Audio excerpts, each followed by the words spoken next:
اپنے آپ کو مدینے کا کتا، اس کا نام محمد الیاس قادری رضوی اور حنفی اور پتہ نہیں کیا کیا ہے، بریلوی جماعت، انہوں نے اتنا اچھالا، انہوں نے ٹائٹل بنائی ہری پگڑیاں۔ اب ان کے اجتماعات ملتان میں ہو رہے ہیں، کراچی میں ہو رہے ہیں، لاہور میں ہو رہے ہیں، پنجاب میں ہو رہے ہیں، یہاں تک کہ آپ کے بامبے تک بھی وہ آیا ہے وہ ہری پگڑی۔ ہاں، اور جناب علی اجتماعات میں لاکھوں کے دعوے کیے جاتے ہیں، اور اجتماعات میں باقاعدہ بتیاں بجھا کے ذکر ہوتا ہے، وہ تصور مدینہ ہوتا ہے۔ کیا ہوتا ہے؟ تصور مدینہ کرایا جاتا ہے، لوگ تصور مدینہ کریں۔ ان کے اجتماعات میں پیغمبر خدا جناب محمد رسول اللہ صلی اللہ علیہ وسلم بنفس نفیس حاضر ہوتے ہیں۔ ہاں بھائی، یہ باقاعدہ لکھے ہوئے ہیں۔ اور جناب علی اب تبلیغی، اچھا ایک تو محمد الیاس بنایا گیا، ہندوستان میں ایک بنا جس نے یہ تمام سب کارنامے کیے، اور اب پاکستان میں بھی ایک محمد الیاس نام کا بنا۔ ہندوستان میں تبلیغی نصاب تیار ہوا، پاکستان کے محمد الیاس نے فیضان سنت کے نام سے اور اس طرح کے بہت ساری کتابیں لکھی۔ ایک چھوٹی موٹی کتاب ہمارے پاس اسی ہفتے میں آئی جس کا نام ہے سانپ نما جن اور غوث پاک کے دیگر واقعات۔ اب جناب علی میں ان واقعات کو پڑھتا ہوں اور زکریا صاحب کے لکھے ہوئے واقعات کو پڑھتا ہوں، مجھے عجیب حیرت ہوتی، ہمیں بڑا تماثل ہے، بڑا مثلیت پائی جاتی ہے، یعنی کیا کہتے ہیں، مشابہت پائی جاتی ہے۔ اب اس میں جناب علی یہ 2 4 5 6 8 17 ہیں، لیکن اس میں سنت سنت سنت سنت سنت سنت اس طرح سنت کی بھرمار کی گئی ہے کہ دیکھنے والا پڑھنے والا کہے گا جناب یہ تو مکمل واقعی مکمل سنی ہے۔ مکمل کیا ہے؟ سنی ہے۔ سنت کی بہاریں، تبلیغ قرآن و سنت کی عالمگیر، غیر سیاسی تحریک، دعوت اسلامی کے مہکے مدنی ماحول میں بکثرت سنتیں سیکھی جائیں، اپنے شہر کے ہفتہ وار سنتوں بھرے اجتماع میں شرکت فرما کر خوب سنتوں کی بہاریں۔ مجھے یاد آیا، اور سنیں، سبزی منڈی میں، محلہ سوداگران میں سنتوں بھرا اجتماع ہوتا ہے، دعوت اسلامی کے سنتوں کی تربیت۔ مجھے یاد آیا ایک آدمی تھا بڑا، تو کہیں جا رہا تھا بازار میں، وہ گاڑی خریدنے جا رہا تھا، سیٹ تھا وہ، کوئی مولوی صاحب ملے، انہوں نے کہا کہ بھائی صاحب چودھری صاحب کہاں جا رہے ہیں؟ کہا جا رہا ہوں گاڑی خریدنے کے لیے، کار خریدنے کے لیے۔ بولے ذرا انشاءاللہ تو کہہ لیں، اللہ پہ بھروسہ کریں، کہہ دیں انشاءاللہ کار خریدنے جا رہا ہوں، بازار جا رہا ہوں۔ اس نے کہا انشاءاللہ کہنے کی کیا ضرورت، جیب میں نوٹ ہے، گاڑی شو روم میں ہے، جا کے ابھی نکال کے لے آتا ہوں۔ گیا بیچارہ، ہے نا، بڑے شان سے بڑے تفاخر سے گیا، اور جب شو روم سے گاڑی وڑی نکالی، چابی بھی باہر ہوئی گاڑی، اب وہ بل آیا، وہ اس کا مطلب کیا کہتے ہیں اس کو، فاتورہ، اور جناب علی فاتورہ اس نے پیش کیا کہ جناب پیمنٹ دیجئے، پیسہ ہے۔ اب جب انہوں حضرت نے جیب میں، سیٹھ صاحب نے جیب میں ہاتھ ڈالا تو ہاتھ جو ہے جیب سے باہر، ہاتھ جیب سے باہر، اور وہ بھی ہمارے ملکوں کے لوگ ماشاءاللہ ایسی صفائی سے کاٹ لیں کہ جناب علی آپ کو تو یعنی کچھ پتہ احساس تک نہ ہو، شعور تک نہ ہو۔ اب جب جیب سے ہاتھ باہر نکل گیا تب انہوں نے کہا کیا ہوا بھائی؟ اس نے کہا، پھٹکارنا شروع کر دیا گاڑی والے مالک نے، کہنے لگا شرم نہیں آتی، بے حیا کہیں کے، چلے آ تو ہم کو تنگ کرنے کے لیے، گاڑی ہم نے اتنی محنتوں سے نکالی، ترتیب دی، اور بعد اب کہہ رہے ہو جیب کٹ گئی، جھوٹے کہیں نکالو یہاں سے۔ اب نکالا، وہ بیچارہ دلیل ہو کر کے وہاں سے نکلا۔ اب راستے میں پھر مولوی صاحب سے ملاقات ہو گئی، سیٹھ صاحب پیدل ہی جوتیاں چٹکھاتے چلے آ رہے ہیں، کیا بات ہے، گاڑی کہاں گئی؟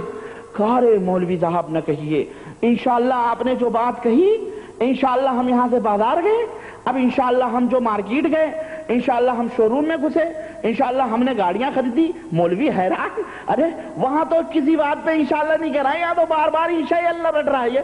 بولے انشاءاللہ مولوی صاحب ہم نے گاڑی نکالی، اب انشاءاللہ جب ہم نے جیب میں ہاتھ ڈالا پیسے دینے کے لیے تو انشاءاللہ جیب ہی کٹ گئی، ہے نا۔ کہا ظالم، جس وقت تجھے انشاءاللہ کہنے کی ضرورت تھی اس وقت تو نے کہا ہی نہیں، اب تو انشاءاللہ جو یہ بھرماڑ ہے، اب کیا فائدہ؟ تو اب انشاءاللہ کہہ کر کے تو کیا یہ شعور دے رہا ہے کہ مجھے اللہ پہ بڑا بھروسہ ہے؟ بینی اسی طرح سے یہ بدعتوں کے بیوپاری ہیں، جن کے سر سے پیر تک شرک اور بدعت میں ڈوبے ہوئے ہیں، جن کا رونگٹا بدعت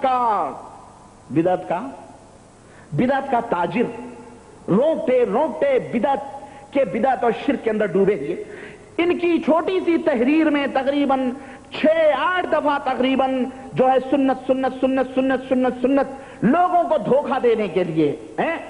اور جناب علی تو میں عرض یہ کر رہا تھا یہ کتاب جو ہے اس کے اندر میں واقعہ میٹھے میٹھے اسلامی بھائیوں لکھا ہوا ہے, میٹھے میٹھے, یہ زنانہ انداز دیکھ رہے ہیں آپ, میں تو دیکھا تو میں نے کہا کسی کوٹھے کی چکلے پہ بیٹھنے والی عورت کی تحریر ہو سکتی ہے. میٹھے میٹھے لوگوں جیسے پھنساتی نہیں ہے وہ اپنے گراہکوں کو اچھے اچھے انداز سے دل ربائیوں سے لبھا لبھا کر کے, ایسے ہی یہ بھی دل ربا انداز میں پھنسا رہا ہے. میٹھے میٹھے اسلامی بھائیوں, غوث پاک کی محبت کا دم بھرنے والوں, اس حکایت سے ہمیں درس ملتا. اب جن کی توبہ یہ ہوا, سرکار بغداد, مختصر سرکار بغداد جو ہے خطبہ دے رہے تھے یا لیکچر دے رہے تھے, اتنے میں کوئی سانپ گرا اور حضرت کے اندر سے گھس کے آستین سے باہر نکل کے گلے میں لپٹ گیا, اور جتنے حاضرین تھے سارے کے سارے بھاگ گئے. وہ صوفی رہے ہوں گے, صوفی کب ان لوگوں کے سامنے ٹکتے ہیں. اور جناب علی اب جب پھر سانپ چلا گیا کچھ کہہ کے, کہتا ہے یہ کہ اور کچھ کہہ کر سانپ چلا گیا, تو سب لوگ پھر جمع ہوئے, کہنے لگے حضرت سانپ نے کیا کہا. کہنے لگے کہ سانپ نے کہا کہ میں نے بہت سارے اولیاء اللہ کو آزمایا مگر آپ جیسا کسی کو نہیں پایا. جسے شک ہو وہ خضر سے پوچھ دیکھے, تیری مجلس کا سما غوث آدم. شعر لکھا. اب لکھا میٹھے میٹھے اسلامی بھائیوں. ہاں, اسی سانپ نما کا دوسرا واقعہ. غرض یہ میٹھے میٹھے اسلامی بھائیوں کہہ رہا ہے, ہوئے دیکھ کر تجھ کو کافر مسلمان بنے سنگ دل مومسا غوث آدم. ہوئی ایمان کے ساتھ دنیا سے, ہوئی ایمان کے ساتھ دنیا سے رخصت, یہی عرض ہے آخری غوث آدم. ایمان کے ساتھ غوث آدم رخصت کریں گے یا اللہ کرے گا؟ ان کے غوث آدم ہی رخصت کریں گے. سمجھ رہے ہیں؟ اس کے اندر بہت سارے واقعات لکھے ہیں, اور میں آپ کو کیا بتاؤں, ایسے واقعات جو بالکل تبلیغی نصاب کے اندر بھی ملیں گے آپ کو. تب رہا وہاں غوث پاک ہیں, یہاں دوسرے بزرگ ہیں جو حضرت زکریا صاحب نے بنائے ہیں, تبلیغی جماعت کے بزرگ ہیں. سمجھ رہے ہیں؟ سرد رات میں 40 دفعہ غسل, اور جناب علی زمین سے چن چن کر ٹکڑے کھانا. اور اس میں لکھا ہوا ہے کہ 25 سال تک غوث پاک نے فرمایا کہ 25 سال تک عراق کے ویرانوں میں پھرتا رہا, 40 سال تک عشاء کی نماز کے وضو سے فجر کی نماز ادا کی. یہ کیوں پیچھے رہیں؟ زکریا صاحب نے اپنے امام کے بارے میں لکھا ہے, پتہ نہیں کون کون سے بزرگ, کہ امام صاحب 50 برس تک عشاء کے وضو سے فجر کی نماز پڑھتے رہے. انہوں نے غوث پاک کے بارے میں لکھا ہے. غرض آپ کو بہت ساری مماثلت میں آپ کو بتاؤں. بہرحال یہ چھوڑیں, صاحب قبر کی امداد بھی ہو رہی ہے, مزار شریف پر علماء فقراء کے قافلے کے ہمسار تشریح, اور جناب علی بہت کچھ ہوا. بہرحال چھوڑیں, یہ میں کہاں ان بیچاروں کے چکر میں پڑ گیا. یہ تو میں عرض یہ کر رہا تھا کہ یہاں بھی محمد الیاس, مولانا محمد الیاس عطار قادری رضوی ہیں, اور یہاں بھی مولانا محمد الیاس کا بنایا ہوا ٹولہ ہے. وہاں بھی الیاسی گروپ, پاکستان میں بھی الیاسی گروپ, ہندوستان میں بھی الیاسی گروپ. تو میں عرض یہ کر رہا تھا کہ دونوں ملکوں کا ایکشن ری ایکشن, ایک دوسرے پہ عمل رد عمل ضروری ہے, پڑوسیوں سے متاثر ہونا. تو بین ہی اسی طرح سے یہ بھی ہوا. تو عرض یہ کر رہا تھا کہ آئیے میں آپ کو تبلیغی نصاب کے ماحول میں لے کے چلتا ہوں کہ تبلیغی نصاب میں زکریا صاحب نے کیا باتیں لکھی ہیں. لکھتے ہیں, ہم سب یہ جانتے ہیں کہ اللہ کے سوا کوئی غیب نہیں جانتا, مگر زکریا صاحب ذرا دیکھیے فضائل اعمال. یہ فضائل اعمال مکتبہ رحمانیہ پاکستان کا چھپا ہوا, صفحہ 330 کے اندر اور صفحہ 648 کے اندر فضائل ذکر کے اندر یہ جو واقعہ موجود ہے. اور یہ ہمارے پاس کتاب ہندوستان کی فضائل اعمال شیخ الحدیث مولانا زکریا صاحب کی, ادارہ اشاعت دینیات پرائیویٹ لمیٹڈ, نظام الدین دلی کی چھپی ہوئی. اس کتاب کے صفحہ 13 کے اوپر یہ واقعہ موجود ہے, اور میں حوالے دوں گا اس کتاب کے جو ہندوستان سے طباعت ہے, چونکہ پاکستان تو اس کی فرع ہے جو کھولی گئی ہے جیسے لیکن اصل بیج تو ہندوستان میں ڈالی گئی ہے, اس لیے ہندوستان کی جو کتاب چھپی ہوئی ہے میں اسی کتاب کے حوالے سے آپ سے اس وقت گفتگو کروں گا. اور اس کتاب کا حوالہ میں پڑھ دوں تاکہ کسی بھائی کو شبہ نہ ہو. ادارہ اشاعت دینیات پرائیویٹ لمیٹڈ, 168/2 جھا ہاؤس, حضرت نظام الدین دلی, 110013 انڈیا.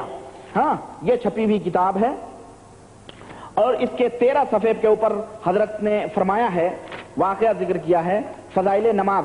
فضائل نماز کھولیں آپ, اور فضائل نماز کے 13 صفحے کے اوپر لکھتے ہیں کہ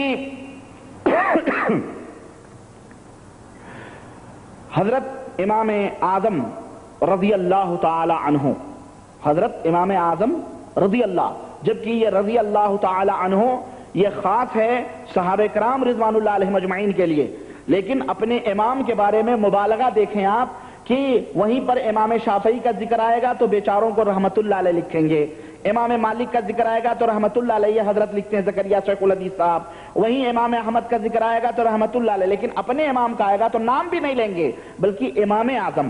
یہ بھئی امام اعظم تم اپنے حنفیوں کے امام کہو نا، سیدھے حنفیوں کے امام یا امام ابو محمد ابو یوسف کے درمیان جو امام تھے وہ امام اعظم، اس طرح سے امام کو تم پوری امت کا امام، امام اعظم پوری امت کا نبی کریم صلی اللہ علیہ وسلم ہے۔ اس طرح کے خطاب سے صرف اللہ کے رسول صلی اللہ علیہ وسلم کو مطلق طور پر جو ہے خطاب کیا جا سکتا۔ بہرحال لکھتے ہیں امام اعظم رضی اللہ تعالیٰ عنہ کا قصہ مشہور ہے کہ وضو کا پانی گرتے ہوئے یہ محسوس فرما لیتے تھے کہ کون سا گناہ اس میں دھل رہا ہے۔ یہ واقعہ ہے فضائل نماز صفحہ نمبر 13، اور یہ واقعہ اب جو ہے فضائل ذکر کے اندر بھی موجود ہے۔ فضائل ذکر صفحہ نمبر 150 کے اندر حضرت نے یہ واقعہ ذکر کیا ہے اور ذرا تفصیل لیے ہوئے ہے۔ اس کا ماحصل یہ ہے کہ لکھتے ہیں کہ امام اعظم جب کسی شخص کو وضو کرتے ہوئے دیکھتے تو اس پانی میں جو گناہ دھلتا ہوا نظر آتا اس کو معلوم کر لیتے، یہ بھی معلوم ہو جاتا کہ کبیرہ گناہ ہے یا صغیرہ، کبیرہ گناہ ہے یا۔ اللہ کے نبی صلی اللہ علیہ وسلم فرماتے ہیں کہ جب آدمی وضو کرتا ہے تو اس سے صغیرہ گناہ دھل جاتے ہیں۔ کون سے گناہ؟ زکریا شیخ الحدیث۔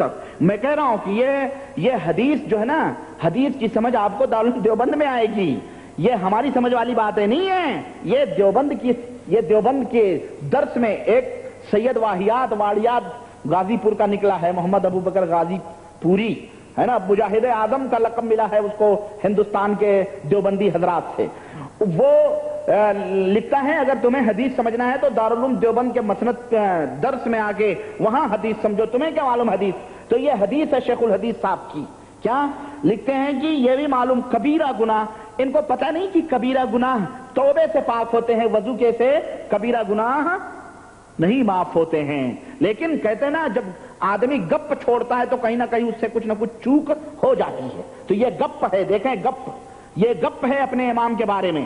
لکھتے ہیں کہ صغیرہ گناہ بھی اور کیا کہتے ہیں، کبیرہ گناہ ہے یا صغیرہ، مکروہ فعل ہے یا خلاف اولا، اللہ اکبر، جیسا کہ حصی چیزیں نظر آیا کرتی ہیں اسی طرح یہ بھی معلوم ہو جاتا تھا۔ چنانچہ ایک مرتبہ کوفہ کی مسجد میں ایک آدمی وضو کر رہا تھا، بہرحال اس کو دیکھ کر کے چپکے سے کہا بیٹا والدین کی نافرمانی سے توبہ کر لے۔ ایک دوسرے آدمی کو دیکھا، کہا بھائی تو زنا نہ کرا کر، بہت بڑا عیب ہے۔ ایک تیسرے کو دیکھا تو اس نے کہا تو لہو لعب کر رہا ہے، شراب پی رہا ہے، شراب مت پی الغرض۔ اس طرح سے امام صاحب گویا کوفے کی مارکیٹ میں، کوفے کی جامع مسجد میں باقاعدے سب کچھ دیکھتے تھے، سب کا۔ آخر میں لکھتے ہیں کہ باقاعدے بعد میں اللہ تعالیٰ سے انہوں نے دعا کی کہ اللہ تعالیٰ مجھے یہ چیز نہیں چاہیے، چونکہ ایک نعمت تھی ہم کو نہیں چاہیے، تو اتارے، تو وہ چیز ان سے ختم ہو گئی۔ اب آپ بتائیں کہ یہ اللہ کے رسول صلی اللہ علیہ وسلم، صحابہ کرام اور دیگر جتنے بھی ہمارے اسلاف گزرے ہیں ان میں سے کسی سے یہ بات سمجھ میں نہیں آتی کہ ان کے اندر بھی یہ خاصیت موجود تھی، کہ وہ یہ غیب نہیں ہے، یہ چھپا ہوا پانی کے اندر کیا چیز ظاہر گر رہا ہے، کیا چیز گر رہی ہے۔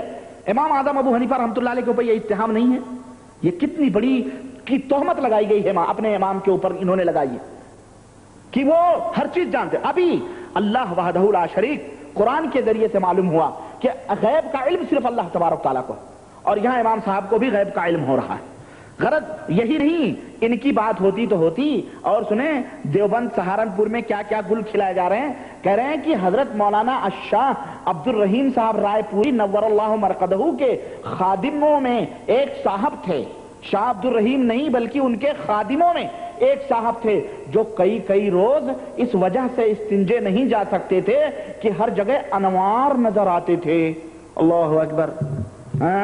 ابھی میں کہہ رہا ہوں ڈانٹیں دی ہوئی تھی انہوں نے، استنجے نہیں، حضور استنجا کرنے جائیں، صحابہ استنجا کرنے جائیں، انہیں انوار نظر نہ آئیں، انہیں اس کی فکر نہ ہو، دیوبند کے ان صوفیوں کو اور ان ملانوں کو اور ان درس حدیث کے دعوے کرنے والوں کو انہیں ہر جگہ انوار نظر آتے ہیں۔